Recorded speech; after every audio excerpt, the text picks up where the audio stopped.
I want to create a junk journal cover, like a small journal to fit in the pocket here of my file folder.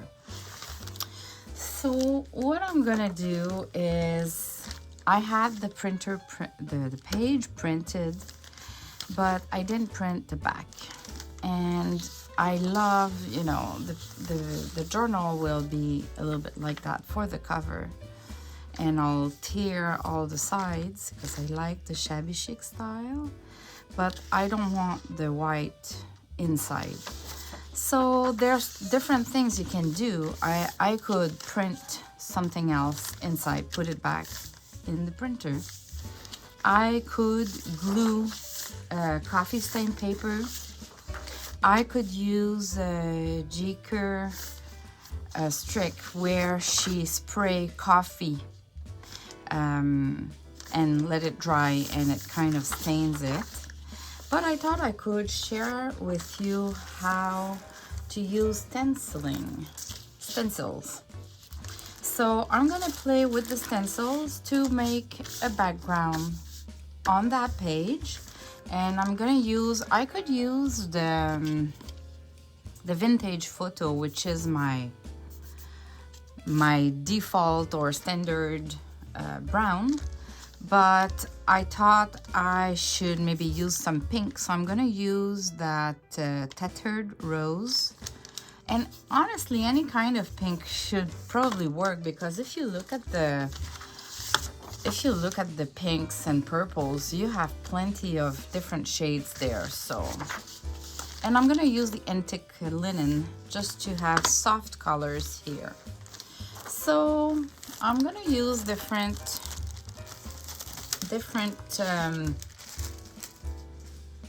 stencils I have, and I love those ones because there's some butterflies there. So I'm gonna start with printing some keywords, then adding some swirls, and then adding some butterflies in the little O's.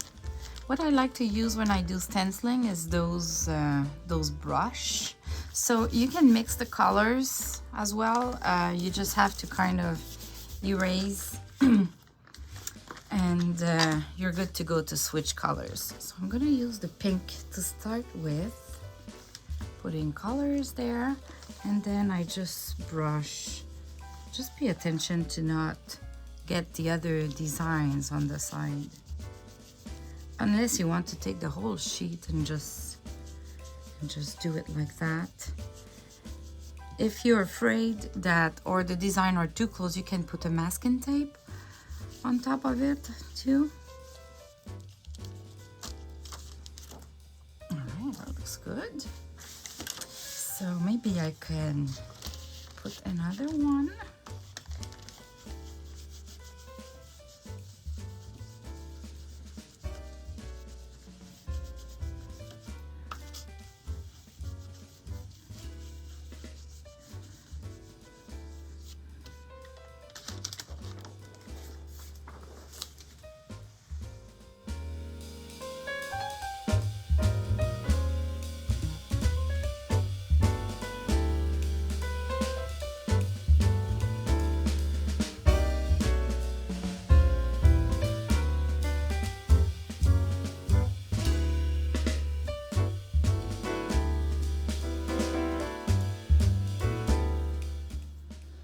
Okay, so I did a stitching all around because now I'm gonna tear the paper on the sides, and I'm gonna, I don't know, I can ink the thread to make it more brown, but I kind of like the contrast.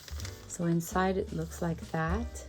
So I think I'm gonna leave it white, but you could definitively take the inker and change the color for like a brown.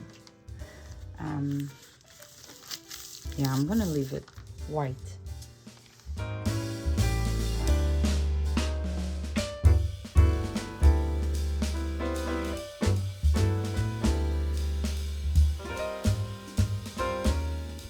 now I have my cover, and in the inside it looks like that. And what I'm gonna do is I'm gonna add some little butterflies on top of the parchment paper, so they will feel they are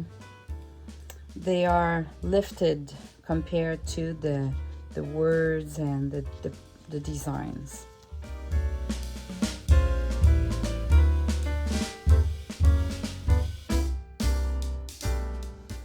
Here you go. I have those little butterflies. That cover now makes like that crunchy noise. It look vintage.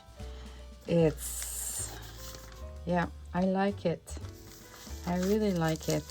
So now I'm gonna do a little journal. I'll do a signature, sew it there, but this tutorial was to show you how to take a white page, transform it so the back of your cover doesn't stay white.